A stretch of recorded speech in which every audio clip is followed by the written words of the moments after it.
Umaga mga kaharden, naritong muli si Hardinerong Pastor dito sa farm ng GL Valencia Memorial Academy dito sa Pulborok, South Cotabato. Dito ngayon pong umaga, tayo ay magtatanim na muli ng mga niyog. Itong niyog nito ay pwedeng gawing tuba.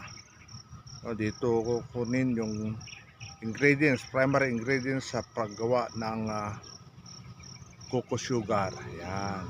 At saka sukang tuba na siyang sustainable na sources of income ng ating paaralan. So ngayong umaga, may mga area pa doon na nahukayan natin na hindi pa natamnan ng niyog. So samahan po niyo ako at God bless po sa bawat isa.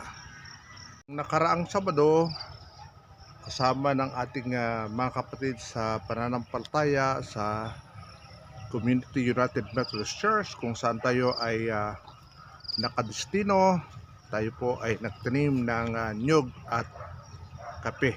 So ating dadalawin yung ating mga tinanim kung kumusta na, at ito yung ating mga itinanim na niyog. Maraming salamat po Panginoon dahil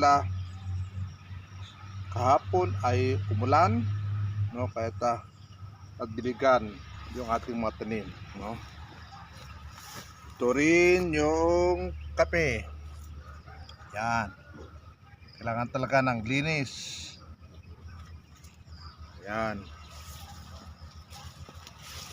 Around 60 na nyog and 70 na kape ang ating naitanim, no? At ito nagpapasalamat tayo sa Panginoon dahil maganda ang resulta ng ating pagtatanim.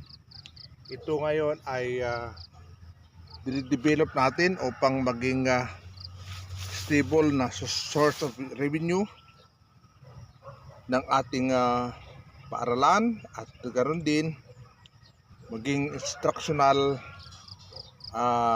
para sa instructional educational instruction purposes ng nais nating implement sana dito sa paaralan ang TISDA, no?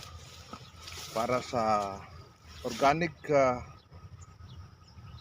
agricultural production, food processing at iba pa na related sa agriculture o pagtatanim. Ngayon, so ito po na area ang ating mga tinamnan na mga puno ng nyog. Yan. Hanggang doon, no? Kakasya ito ng 80 na puno, pero hanggang doon lang muna. Pero kung hanggang doon sa mga puno doon sa kabila ay mahigit ito 100 puno ng niyog. Pero hindi muna natin kukumpletuhin. Ito lang muna para pag matapos yung contract dito ay mayroon na siyang stable source of income, hindi na siya nagsisimula pa lang. Yan, no? Si Mount Matutom, no? Ang liwanag sa kanyang kinalalagyan, kitang-kita yung kanyang peak.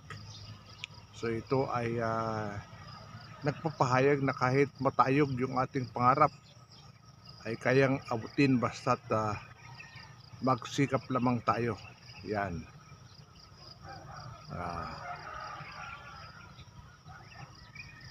At papasikat na ang haring araw. Yan. Nagbabadya ng isang magandang araw para sa ating lahat. So yan po ang ating ginawa dong Sabado, no? Hindi muna natin mapasyaran dahil ang priority natin ngayon ay magtanim ng naiiwan pang nyog dito. Dagdagan natin yung nyog na naitanim natin. So yan po, at babalik tayo mamaya. Papawis tayo uli dahil hindi lang pagtatanim ng nyog sa umagang ito ang ating ginawa, kundi naglinis din tayo sa linya ng ating mga tinanim na nyog at kape upang ito ay hindi agawan ng nutrients ng mga damo. Ang sarap ng pakiramdam na tayo ay pinagpawisan na may layunin, no? Hindi lang yung basta tayo ay nag-jogging o kaya ay nag-walking, kundi pawis na merong ginagawa upang may pakinabang tayo sa kinabukasan. So yan po ang ating ginawa sa araw na ito, at ating ipapakita sa inyo ang ating mga ginawa na o tinanim na mga nyog sa umagang ito. Nakapagtanim po tayo ng 10 puno ng nyog, at yan po yung ating mga itinanim, no?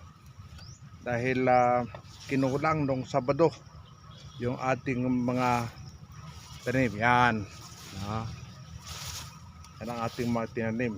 Ang susunod na activity natin dito ay lilinisan, hindi lang round weeding, kundi yung hanay ng nyog at mga kape, yung linya ay atin ding lilinisan upang sa kanon ay ang nutrients ng lupa ay mapunta talaga sa ating mga itinanim, ng sinonon ay magkapag-survive sila at maging malusog, no? Yan ang ating naging activity sa umagang ito. Pagtistisan muna natin ito kasi wala pa ba tayong capacity na mag-hire ng human labor. So habang dinidevelop natin ito at tayo ay umaasa later on na makapag-hire na tayo ng mga laborers natin, no? Saka natin ipa-outsourcing o ipagawa sa iba yung mga manual labor na to. Yan, maganda rin na tayong gagawa dahil para tayo ay makapag-exercise. Yan po yung aking kabady habang nandito nakikinig ng news. Yan, ito yung ating sinimulan na paglilinis. Hindi kanong malaki, mga 3 metro lang itong ginawa natin. Kailangan nating maagang tumigil dahil mayroong pakiusap ang isang teacher natin na mag-adjust daw sa kanilang classroom activity. Yan po yung ating mga itinanim. Yan, pag ito po ay natamnan at nalinisan at 90% to 100% ay mag-survive itong ating mga itinanim na mga kape at nyog, meron tayong magandang source ng revenue sa paaralan para masuportahan ang kanyang operation at matupad nito ang kanyang mission and ministry. Pag hindi na po ito direrentahan para tamnan ng nyog ay ng papaya, dahil mayroon pang papaya dyan, hindi pa nalilinisan itong area ng papaya in between itong nyog. Yan sa linya ay 10 meters yan. Tamnan natin ulit ng mga fruit bearing trees. Okay. Yan, mga fruit bearing trees na pwedeng mabinta sa labas, pwede ring maging educational purposes. Dahil later on, pag tayo ay pinalad, pinagbigyan Lord, ay mag-offer tayo sa TISDA ng food tech at food processing. Yan. Sa natural na mga pagkaparaanan, natural na products ang gagamitin. So ito po yung ating mga vision, yung ating aspiration para sa school na to, so that later on hindi na ito panghinayangan ng mga next generation ng United Methodist Christians na pinabayaan itong lupa, kundi sila ang magpapatuloy sa next level ng improvement nitong ating paaralan. So yan po mga kaharden, at sana po ay natutunan po natin ang video na to sa paanong i-develop at pagyamanin yung resources na kaloob ng Diyos sa atin. So kanting lambing po sa lahat. Ako po'y humihingi ng inyong suporta sa pamamagitan ng inyong pag-subscribe sa ating channel, Hardinerong Pastor Abelardo Guerrero. Meron din po paki-like yung ating video, an indication na nagustuhan po natin yung ating video, at paki-hit ng ating notification bell upang sa karon ay lagi tayong updated sa ating mga ina-upload na video para maging information sa bawat isa. Then leave a comment if you have any query. Leave a comment below at the comment section, at we will find time, we will find a way to respond to your concerns.